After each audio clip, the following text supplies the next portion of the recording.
In this presentation, I want to go through an application of why it's important to know drag force, why it's important to know power, and some other things as well. Um, in our class, we're learning about the drag force equation, we're learning about power, and it's always good to have a sense of why we need to know these parameters. Now, drag force, you should know, is calculated using the equation 1/2 rho CdA v squared. Got a video on that equation specifically, but it's good just to know what's in that equation. 1/2 is a constant. Rho is the density of the fluid moving over the object, which in essence is going to be a constant. Maybe it will change a little bit with weather conditions during a race, but overall it's going to be considered a constant. CD is a coefficient that represents how easy it is for the fluid to move over the object. A is the frontal area of the object, in essence, the area that's perpendicular to the flow of the fluid. And v squared is the velocity of the fluid moving over the object squared. And so it's important to know that that velocity is not the velocity of the object moving relative to the ground. It's the object of the fluid moving over the object. Now, C, D, and A are parameters really describing how well the fluid moves over the object. In this case, when we're talking about cycling, which we are going to talk about, we would be talking about air. If we're talking about swimming, we would be talking about the fluid being water. Same equation. The only thing that's different between water and air is the density of the fluid. So C, D, and A sometimes are really hard to separate out to individual components when in real life. And so what we often do is combine those two parameters into one, and we call it CDA. And collectively, it just represents how easy it is for the fluid to move over the object. And it's a function of how smooth the object is, the shape of the object in terms of how the air flows over the object and leaves the object, and the frontal area, obviously of how much area is hitting the fluid going forward. So in what I'm going to show you here, that's what this program does. And word on the street, that's what most people do, is they talk about CDA as a single parameter, but really it's two parameters, and we can dissect that a little bit more as needed. But generally, we combine them into one parameter. And it's also important to know that CDA is not a constant. Although we often will start with the idea of an average CDA over a particular bike ride, in essence, the CDA is always changing based upon which direction the fluid is hitting the object or flowing over the object. So if we're talking about cycling, a lot of times when we think of the cyclist biking into a headwind of some sort, or the flow of the fluid is straight into the object. But that's not always the case. Sometimes the fluid hits the biker from an angle or from the side of the person. And when that happens, then we have to look at CDA based upon the direction that fluid is flowing relative to the object. And so we're not always looking at a frontal area of an object, although that's usually where we start when explaining this. We're looking at, for A, we're looking at the area that is perpendicular to the flow of the fluid. So if the wind is hitting at me from a side, I need to cut a frontal area perpendicular to the way the wind is hitting, the direction that it's hitting me at. And so that's just an important thing to remember, is that this number, this CDA, this coefficient will change based upon the direction of the flow of the fluid. We've actually done some testing of CDA out in the field using some special sensors mounted to the bike. Their sensors are like $10,000. And we were able to see how CDA was changing based upon which way we looked, which way we turned our head, or which way the wind was blowing. or if a car passed us because we were riding outside, because that would all change the way the fluid was flowing over, in this case, the bike rider system. All right, so what I want to do though, in using this program that you're looking at here, Best Bike Splits, is talk about the application of CDA and talk about the application of power. Now, power is the rate of work being done. We know the equation is work over delta T. We know the units are watts. We also know there's another equation for power in terms of force times velocity. It's how fast the force is being applied. And that still is units of watts. But I like to think of power a little more broadly than even just a mechanical equation. And I think of power as how fast we transform energy from one state to another. So energy is the capacity to do work.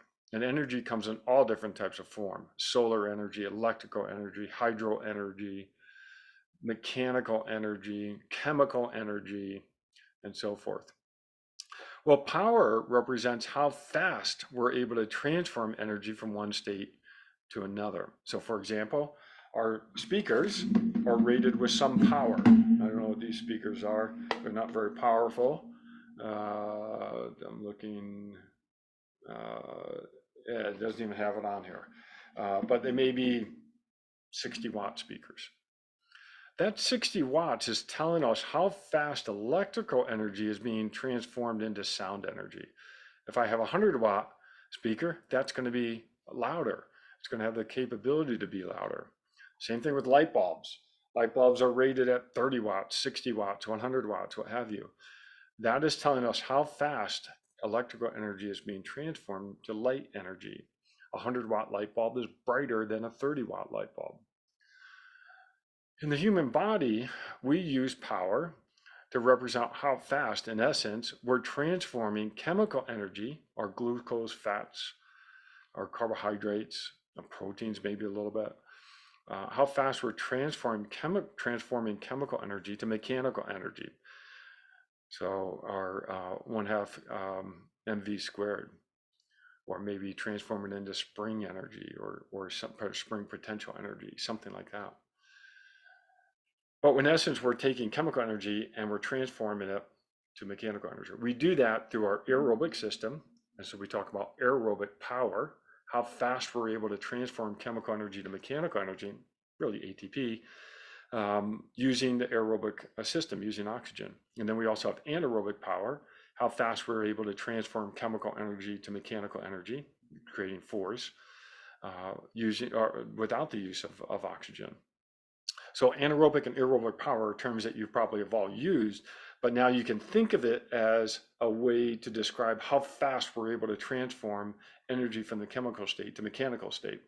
And the mechanical state implying that we're applying motion. All right, so cyclists use power a lot because it is actually measurable from a mechanical perspective. Physiologists also use power because it's measured using a metabolic heart.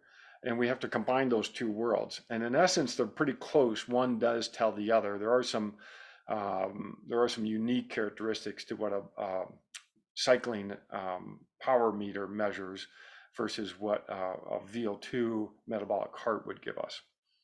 But in essence, the concept is still there.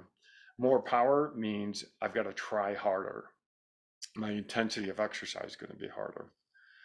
All right, so now let me tell you about this program, because this sort of combines all that information into a real cool practical application.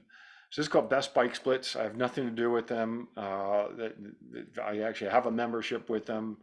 I think they do have some free elements to it that you can explore if you are in this world of cycling. But what it allows us to do, or what they've created, is an algorithm that takes in a lot of mechanics and ultimately uses 1/2 rho CDAV squared to figure out how fast someone will cover a particular course based upon how hard they think they can bike over that course. So what I've done is I've put in a course that I'm going to be doing, and I've got Ironman Lahti in Finland, uh, yeah. By the time you watch this video, the race is over. So maybe I can update the video with some information. But I'm looking at a race, trying to plan for it, and trying to see what type of time I could possibly do on this course, having never ridden the course before. So what do we have here? Well, what I had to do is get what's called a GPX file of the course, and that's down here. And it's just global position data. And so GPS data, it's X just because it has some other elements to it. And different platforms use that format to work and talk to each other. But what I'm able to do is I can take someone who's done a ride on this course, and I can take their GPS file, import it, and then adjust that GPS file for my individual parameters. And then ultimately, this program will use that data and my parameters to predict my performance. All right, so what do we have here? So this is Lahti, Finland. So we're going to be over in that part of the world. The Olympics were held in Lahti, the Winter Olympics. I don't remember which year it was.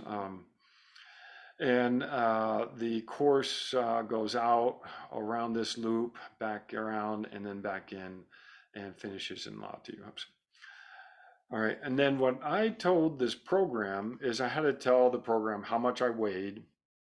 I had to tell the program in terms of some power numbers that I believe I can achieve based upon my fitness level. And I told the program that I want to average 200 watts. And so that's actually what's listed right here. And they came out to 199.22, knowing that I put in that. And I also put in a max power that I did not want to go over. And so you'll see that in just a little bit too. And so what do we have here? Well, here's the overview. The distance is 55.79. Typically it's right around 56 miles for the 70.3 race. This program's telling me that I should be able to do this in 2 hours and 34 minutes based upon the inputs that I gave it.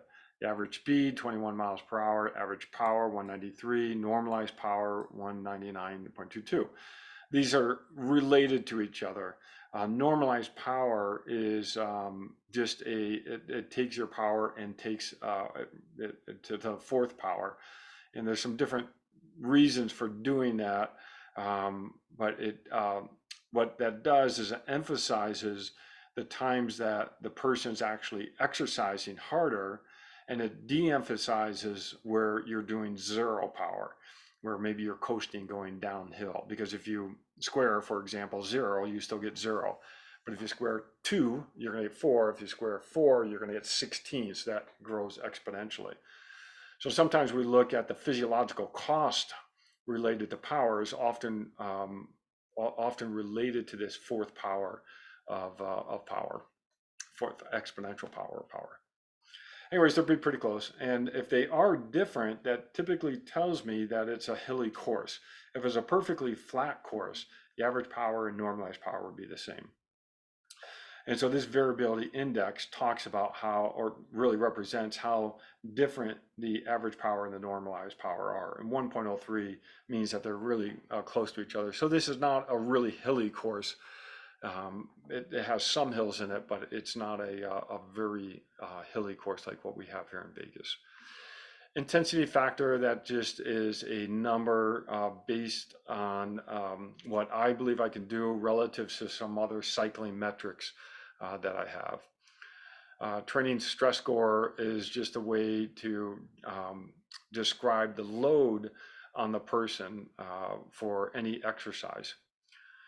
And then this is just, again, watts per kilogram. This is a way to normalize the power being done based upon how much the person has in mass. And it's a way for people to talk with each other so bigger riders and smaller riders can compare numbers a little better. Okay, now what do I have in this plot here? Well, on this axis, I have power. Remember, I'm shooting for an average of about 200 watts, which is that line that's going across right there. Down on the x-axis, I have distance. I could also change that to time. All right, so just get a little different profile, but I'm going to leave it as distance. So this is 10 miles. Oh, yeah, it's miles, 20 miles, 30 miles, 40, 50, and just under 56 miles. And then I have speed on the other y-axis, and that's the orange line. And then I have elevation, which represents how hilly the course is in that light blue line. And then in that, the background, the shaded background, that is power. Okay, so you can see that power here is 220 watts. Then it goes down to 167 watts. Then it goes back up to 245 watts.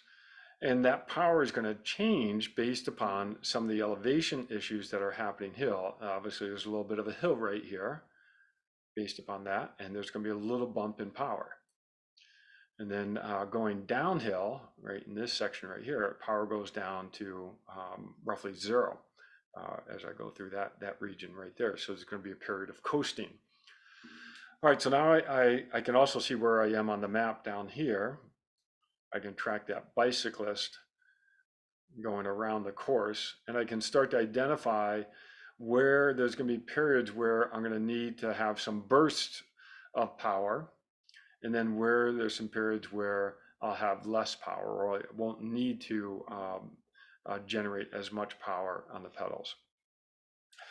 What else do I have? I have this figure down here. And what's really cool about this application is it also illustrates, based upon previous weather at that area in this region, it will give a sense of the typical wind direction that is going to happen during the course.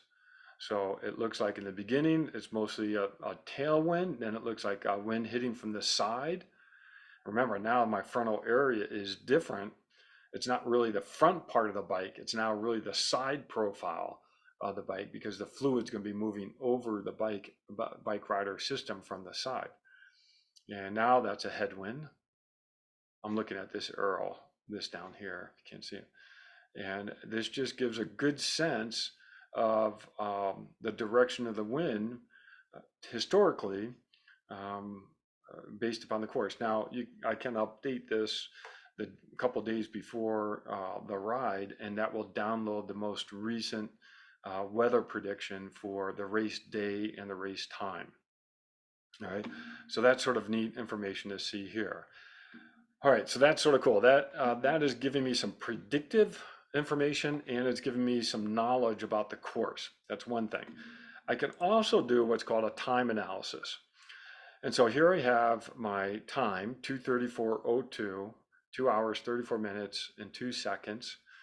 And I've got 4 parameters up here. I've got drag, there's that CDA. And remember, this is actually 2 parameters, coefficient of drag and frontal area, but it's very common to combine them. And right now it's calculating overall for this entire course, I would have a CDA of 0.228, and that's based upon other data I've uploaded into this program. All right, and that's a typical value. As you become more aerodynamic, this number goes down. As you become less aerodynamic, this number goes up. This is the power, and this is the power that it's saying I should try to average for this course. And this is my weight. And then coefficient of rolling resistance.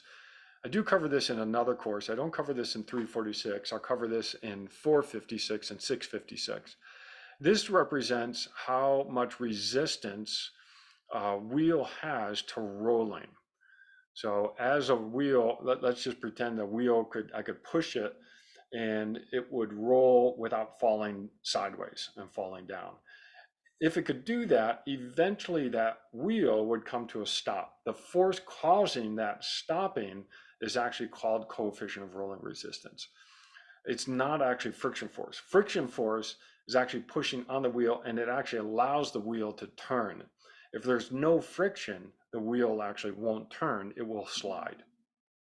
Right, but I'm not going to go too much into this, but this number represents or is influenced by how much air pressure I have, what type of tires I have, what type of tubes I have, how wide my wheel is. We've actually done a lot of work with flow cycling on trying to understand factors that influence this coefficient of rolling resistance. All right, so now what do I have down here? I've got the elevation profile here, and I've got segment effect, I've got cumulative effect as well, and then I've got I've got time, change in time, and some distance information over here. So let's say instead of taking my time trial bike, I take a bike that's like a road bike where I'd be more upright, and I'm going to make this CDA worse. I'll go up to 2.4 or 2.39 there. There is, all right, 2.39. I'll go to 2.39. Now what happened? Well, now the adjusted time is slower, 2 hours and 36 minutes. Everything else has stayed the same. The power, my weight, and coefficient of rolling resistance have all stayed the same, but I'm going to go slower because I'm going to have worse CDA. And then these red areas represent that change in time, which is a bad thing when it's red. And then this is the cumulative effect that's happening where I'm losing overall that amount of time. I've lost 120, I've lost 2 minutes and 2 seconds, 2.11 seconds by having a worse aerodynamic position. So one thing I can do is go in the other direction and try to become more aerodynamic. How do you become more aerodynamic? Well, maybe it's a different type of bike. Maybe it's a different type of a position on the bike. Maybe it's a different helmet. Maybe different jersey or different socks or different shoes or maybe shoe covers. There's all these little effects that you can have on how easy it is for the fluid to move over the bike rider system. And so let's say I go in the other direction and that maybe I could get down to a CDA of 0.221. All right, now I forgot what my original CDA was, but we can reset it. Now I've gained, original was 234, the adjusted is 232. So now I've gained 2 minutes. I've now increased my capability to go faster in this course because I've reduced only CDA. I kept the same power, I kept the same weight, kept the same rolling resistance. But by reducing my aerodynamics, maybe by wearing a slicker jersey, maybe by having a little better aerodynamic position on the bike, maybe by getting a more aerodynamic helmet, these are things that will reduce CDA, and it can have a real impact on a course like this. That 2 minutes is quite a bit in a race like this. All right. So let's see. Here I go back to, oh, I'm at -2. Okay, it was 228. All right. So that is a good practical application of CDA and ultimately drag force, because now this is what this is going to be determining, is the drag force acting on the person. Now, the other thing I want to change is the weight. And let's say I let's say I eat, I taper and I gain a lot of weight. Let's say I go up to 196 pounds. Now look what's happened. I've actually increased my time. Why is my weight influencing my adjusted time? So it was 234. By going up 8 pounds, I'm now going to be predicted to go a minute slower. Why? Because when I'm going uphill, look at these red sections. There's a red section right here, and that corresponds with going uphill. Here's a red section right here, and that corresponds with going uphill. All these different areas that are red correspond with going uphill. What is it about going uphill? Well, that is the slope force that ends up working against the rider biking uphill. Well, and you'd say, oh, well, I'll just gain that time downhill. Well, the problem is you don't gain as much time going downhill as you lose going uphill. It's just the math, okay? It just works out that way. And as long as our starting and ending points are the same elevation, which this course roughly is, well, it is because it's starting and ending at the same place, you will not be able to gain back the time you lost going uphill. And so by being heavier, the parallel component of my force of gravity acting on the bike rider system actually works against me in a hilly course. So what do I need to do? Well, I need to buy good bike components to get my bike as light as possible. Um, I also need to possibly manage my weight to bring that weight down. Now, if I go the other direction, I was 188, maybe I get down to 183. Well, I've gained a minute by dropping 5 pounds. Now, where'd that 5 pounds come from? It could have come from me as a rider, or it could come from changing some components on my bike, or changing maybe different things that I carry or don't carry in terms of tools. There's all different ways to look for weight savings in biking.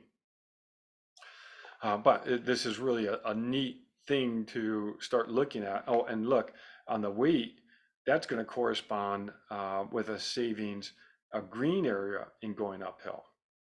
So now instead of being red, that area of going uphill right in this region is now green.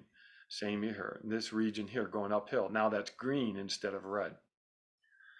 And interesting, we lose a little bit of time going downhill, all right? So remember, a slope force will also be a propulsion force when you go downhill, but because you weigh less, that propulsion force is actually going to be less as well. But again, now you're in this case, you're actually going to gain time by losing weight versus losing more time going uphill. Okay, so cyclists use this a lot to try to understand factors that will influence their time. And sometimes you can say, you know what, it's not worth it for me to try to lose 5 pounds. Maybe that's going to be too much. Maybe that minute is not going to be really a determining factor to my race. Maybe if I lose 5 pounds, maybe that's going to really negatively influence my health and my ability to generate power. And obviously I could go to extreme. I could say, oh yeah, look, I can drop down to 156. Well, interestingly, that was only 5 minutes. So now I'm 156. I had to lose 30 pounds to gain 5 minutes.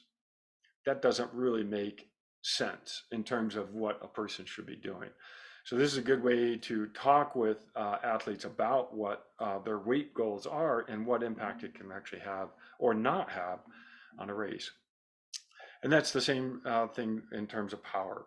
This power here represents the intensity of exercise. If I increase this, that means it's going to be a harder bike ride. I'm going to be trying harder. My rating of perceived exertion would be higher. If I measured VO2, VO2 would be higher. So let's say, oh, I think I can really be over 200 watts. Let's say I go to 205. All right, I dropped 4 minutes, but now I had to increase my intensity from 193 to 205, so roughly 10 watts. That's a lot. That's a lot of change in intensity. And now I've got to decide, is that something I can sustain and then also run after this bike? Because, if I keep going up, I can keep dropping my time. But now to go 220 watts instead of 193 watts, that's a huge difference. And I've saved 9 minutes, but maybe my run is going to be 15 minutes slower because I can't run after biking that hard. So trying in a triathlon, trying to get this number in terms of what you can sustain correct becomes a really important part of training. And obviously your training program is trying to push this number up to what you can sustain and then successfully run afterwards. Okay, so I hope this helps. This is sort of a fun program to work through to try to understand factors that predict performance. In this case, the performance is the time on this specific course. And this algorithm is pretty sophisticated. And I hope you enjoy going through this. It's a lot of fun when you are racing to go through and use a tool like this. But it's just that, it's just a tool the way to evaluate your fitness and what your fitness can get you in terms of a particular time for a course. Okay, I hope that helps understand application of CDA and power, as well as a little bit of weight and coefficient of rolling resistance. All right, thank you.